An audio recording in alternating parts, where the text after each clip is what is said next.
नाम का एक दयालु राजा राज करता था।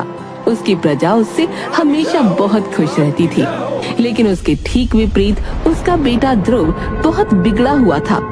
उसे प्रजा के सुख दुख से कोई मतलब नहीं था। नगर में राजा का पुत्र ध्रुव अपने कुछ सैनिकों के साथ घुड़सवारी करने में मस्त था और तभी उसे घुड़सवारी करते हुए रास्ते के एक तरफ एक गरीब की झोपड़ी दिखाई दी। इस झोपड़ी से गुजार कर देखी जाए। और अपने घोड़े की दिशा झोपड़ी की तरफ मोड़कर गरीब किसान की झोपड़ी को गिरा दिया। अरे वाह, मेरे घोड़े तो कमाल के हैं, मजा आ गया। अब घुड़सवारी का मजा आया।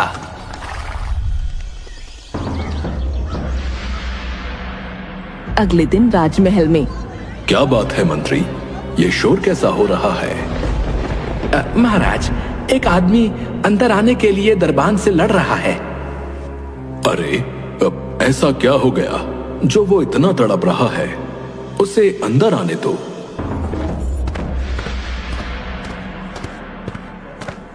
उस आदमी को अंदर बुलाया जाता है तो वो बताता है, महाराज, मेरी मदद कीजिए महाराज, मैं लुट गया, बर्बाद हो गया। अरे, आखिर हुआ क्या है, बताओ तो। महाराज, महाराज, राजकुमार घुड़सवारी कर रहे थे, पर तभी वो अचानक आकर मेरी झोपड़ी से टकरा गए और मेरी पूरी झोपड़ी टूट के बिखर गई। महाराज, मैं बेघर हो चुका हूँ महाराज, पर मुझे अपनी चिंता नहीं है, मुझे अपनी बीवी बच्चों की चिंता है, क्योंकि सर्दी का मौसम है महाराज, और ऐसे खुले में रहना उनके लिए बहुत खतरनाक है।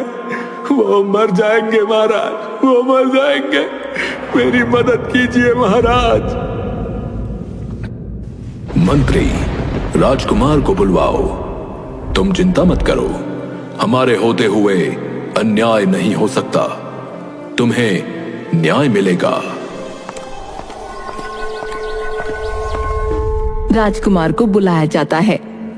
जी पिताजी, बताइए, आपने मुझे याद किया? ध्रुव, ये मैं क्या सुन रहा हूं? तुमने इस आदमी की झोपड़ी तोड़ दी? मैं इसका कारण जान सकता हूं? पिताजी, बस थोड़ी सी टक्कर लग गई थी, कोई बड़ी बात नहीं है। वैसे भी वो झोपड़ी बहुत कमजोर थी, और वैसे भी मैं अपने घोड़ों की ताकत को परखता रहता हूं। बेटा, तुम्हारे लिए ये छोटी बात हो सकती है, लेकिन इसके लिए ये जीवन और मृत्यु का सवाल है। क्या तुम जानते हो कि सर्दी में बिना छत के रहना कितना कठिन होता है? घोड़ों की ताकत युद्ध भूमि में देखी जाती है, ऐसे गरीब नगरवासियों के घर तोड़कर नहीं। नहीं, मुझे नहीं पता और जानना भी नहीं है। जरा सी गलती पर क्यों आप मुझे सुना रहे हो? मैं राजकुमार होकर अपनी मर्जी से कुछ फैसले भी नहीं ले सकता क्या? ध्रुव, गलती का एहसास होना जरूरी है। जब तक तुम्हें किसी की कठिनाई का अंदाजा नहीं होगा, तब तक तुम कभी अच्छे राजा नहीं बन पाओगे। एक राजा का दिल हमेशा अपनी प्रजा के लिए धड़कना चाहिए। सर्दी का मौसम बहुत कठोर होता है और गरीबों के पास इतने साधन नहीं होते कि वो इससे बच सकें। तुम्हारी एक गलती ने इन लोगों को बेघर कर दिया। हाँ पिताजी, मैं समझ गया, अब मैं चलता हूँ। राजकुमार ने राजा की बातों पर कोई खास ध्यान नहीं दिया और वहां से चला गया। फिलहाल राजा ने उस आदमी की झोपड़ी वापस ठीक करवा दी, लेकिन कुछ ही दिन बाद राजकुमार ने फिर से एक गरीब आदमी की झोपड़ी को तोड़ दिया, और वो भी सिर्फ इसलिए क्योंकि वो रास्ते में उसे अच्छी नहीं लग रही थी। ध्रुव, तुम्हारा दिल पत्थर का हो गया है। तुमने फिर से एक गरीब की झोपड़ी तोड़ दी। क्या तुम्हें सर्दी में लोगों की तकलीफ का जरा भी एहसास नहीं है? पिताजी, वो झोपड़ी रास्ते में थी, मेरा मन खराब होता था उसको देखकर। बस, बहुत हो गया। तुम्हें अपनी प्रजा की पीड़ा का कोई एहसास नहीं। अगर तुम में संवेदना नहीं है तो तुम राजा बनने के काबिल नहीं हो। अब तुम इस महल से निकल जाओ, जाओ और देखो कि गरीबों की सर्दी कैसी होती है। जब तुम उनकी तकलीफें खुद महसूस करोगे तब शायद तुम्हें समझ आएगा कि राजा का दिल कैसा होना चाहिए। आप मजाक कर रहे हैं ना? मैं राजकुमार हूं इस नगर का, आप मुझे नहीं निकाल सकते। तुम्हें हर बात मजाक ही लगती है, लेकिन ये मजाक नहीं है। चले जाओ यहां से। सिपाहियों, इसे महल से बाहर निकाल दो। अरे अरे मुझे हाथ मत लगाना पिताजी, आप ऐसा नहीं कर सकते पिताजी। राजा के आदेश पर राजकुमार को महल से बाहर निकाल दिया जाता है। वो पूरे दिन तो इधर उधर घूमता रहा, लेकिन रात होते ही उसे बहुत तेज सर्दी लगने लगी। अब तो काफी वक्त बीत गया। पिताजी ने दरबानों को आदेश दे दिया होगा कि मुझे अंदर आने दिया जाए। हाँ, अंदर चलकर देखता हूँ। वो महल में जाने की कोशिश करता है, पर दरबान उसे अंदर नहीं जाने देता। माफी चाहूंगा राजकुमार, लेकिन महाराज का आदेश है कि आपको अंदर न आने दिया जाए। अरे यार, मुझे लगा था शाम तक पिताजी का दिल पिघल जाएगा, पर ये तो बड़े सख्त हो गए। अब मैं कहाँ जाऊं? वो ठंड में ठिठुरता हुआ आगे चल पड़ता है। ठंड से उसकी हालत खराब हो रही थी। उसे समझ नहीं आ रहा था कि वो कहाँ जाए और क्या करे। तभी रास्ते में उसे मोहन मिला। अरे राजकुमार, आप इतनी ठंड में यहाँ क्यों टहल रहे हैं? तुम्हारी वजह से मेरे पिताजी ने मुझे महल से निकाल दिया। तो आइए, आप मेरे घर में आ जाइए। यहीं सामने मेरी झोपड़ी है, महाराज ने ठीक करवा दी थी। तुम अगर नहीं भी कहते ना तो भी मैं आने ही वाला था, क्योंकि तुम्हारी ही वजह से मैं बेघर हुआ हूँ। राजकुमार मोहन के साथ उसकी झोपड़ी में पहुंचता है, जहां उसकी पत्नी और बेटा उसका स्वागत करते हैं। अरे राजकुमार, आप आइए आइए। राजकुमार, आपके कपड़े तो बहुत सुंदर हैं। मैं इन्हें छूकर देख सकता हूँ क्या? हाथ मत लगा। तुम लोग इतनी छोटी सी झोपड़ी में कैसे रहते हो? मैं कहाँ लेटूं? बिस्तर कहाँ है? मुझे क्या पता था कि मुझे ऐसे दिन भी देखने पड़ेंगे। हमारे पास बिस्तर नहीं है, हम नीचे ही लेटते हैं। ये लीजिए आपकी चादर, लेट जाइए। राजकुमार एक चादर लेके लेट तो जाता है, लेकिन उसे बहुत ज्यादा ठंड लगती है, तो वो उन तीनों की चादर भी उनसे छीन लेता है। लाओ, मुझे दो ये चादरें, मुझे ठंड लग रही है बहुत तेज। हे भगवान, कितनी ठंड है। ये नगरवासी इतनी ठंड में इस झोपड़ी में पता नहीं कैसे रहते हैं। राजकुमार तो 4 चादरें ओढ़कर सोता है और वो लोग रात भर ठंड से कंपकपाते रहते हैं। सुबह होते ही गंगा देखती है कि सूरज ठंड से कांप रहा है और उसका शरीर तप रहा है। सूरज को तो बहुत तेज बुखार हो गया है। अरे अरे मेरे बच्चे, क्या हो गया तुझे? वैद्य को बुलाइए। सूरज उठो बेटा। अजी सुनो ना, कुछ करिए, आप वैद्य जी को बुलाइए। पर गंगा, मेरे पास तो वैद्य को देने के लिए पैसे भी नहीं है। क्या हुआ? इतना शोर क्यों मचा रखा है? राजकुमार, सूरज को बहुत तेज बुखार हो गया है, पर हमारे पास इसका इलाज कराने के पैसे नहीं हैं। सूरज की हालत देखकर पहली बार राजकुमार को उन लोगों के लिए थोड़ा बुरा लगता है। हे भगवान, मैंने इनकी चादरें छीन ली। शायद इसी वजह से सूरज इतना बीमार हो गया।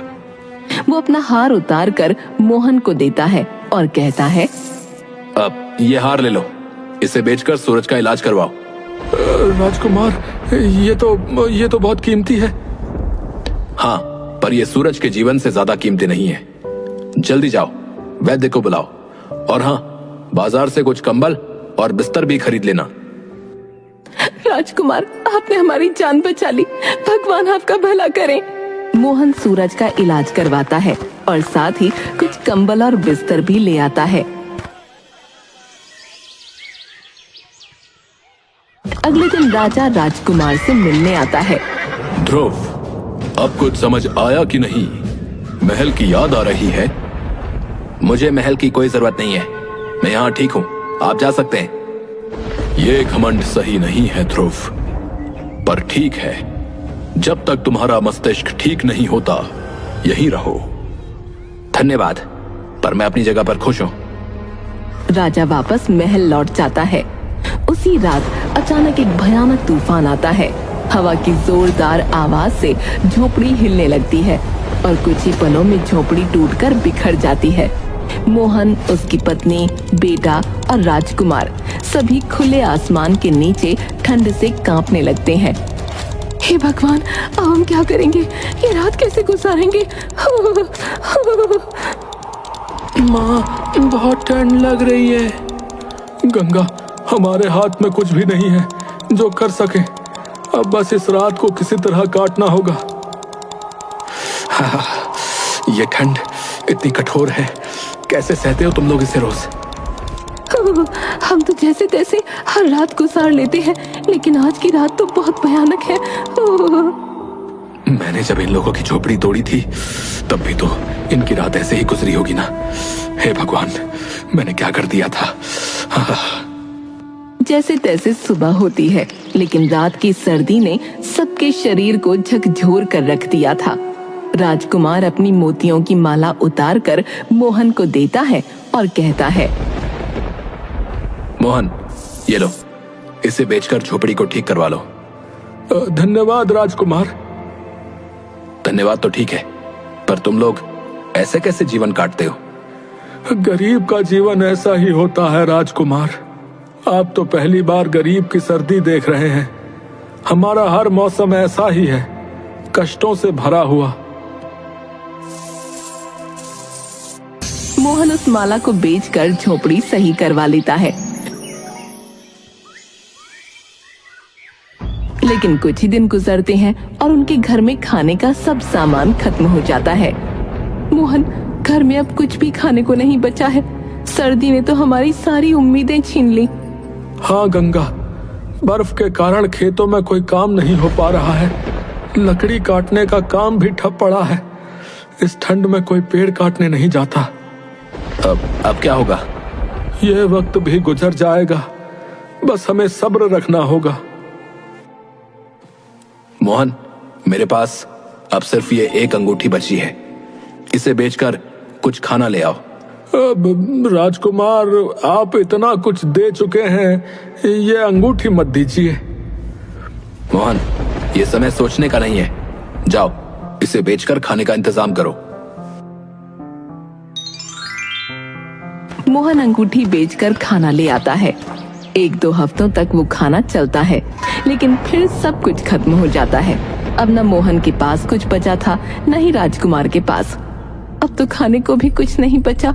आगे की सर्दी कैसे काटेंगे? क्या यहाँ कोई ऐसा काम नहीं होता जिससे कुछ पैसे कमाए जा सके?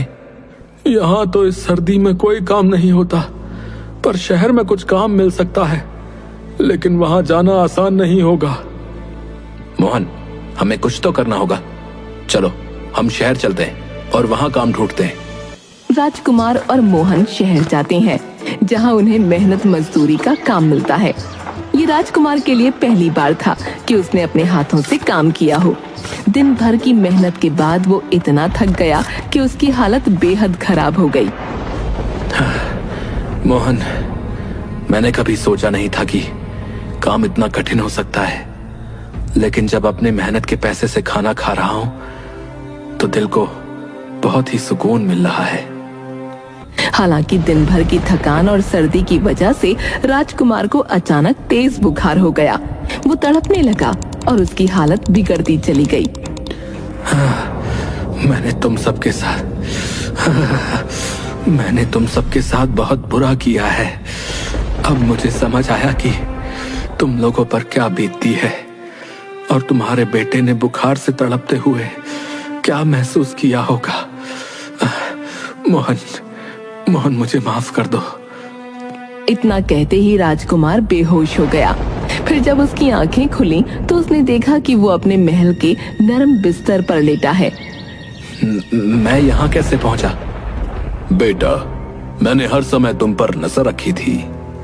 जैसे ही तुम्हारी तबीयत बिगड़ी, मैंने तुम्हें तुरंत महल में लाने का आदेश दिया। पिताजी, मुझे वापस जाना है। मैं मोहन और उसके परिवार के साथ रहना चाहता हूँ। नहीं बेटा, अब तुम जान चुके हो कि गरीबों का जीवन कितना कठिन होता है। तुमने उनकी परेशानियां महसूस की हैं। अब तुम्हारा यह कर्तव्य है कि तुम एक अच्छे राजा बनो और उनकी भलाई के लिए काम करो। राजकुमार को राजा की बात समझ आई। उसने तय किया कि वो अपने राज्य के गरीब लोगों की मदद करेगा। हाँ पिताजी, अब मैं समझ गया हूं कि असली राजा वो होता है जो अपने लोगों की तकलीफों को समझे और उनका समाधान करे। मैं वचन देता हूं कि इस सर्दी के खत्म होने से पहले मैं गरीबों के लिए गर्म कपड़े, कंबल और बेहतर आवास की व्यवस्था करूंगा। राजकुमार ने अपने वचन को निभाया। उसने गरीबों के लिए न सिर्फ गर्म कपड़ों की व्यवस्था की, बल्कि उनके लिए नए घर भी बनवाए और नए रोजगार के अवसर भी दिए। राजकुमार के इस कदम से राज्य के लोगों का जीवन बेहतर हुआ और उन्होंने अपने राजा की दिल से सराहना की।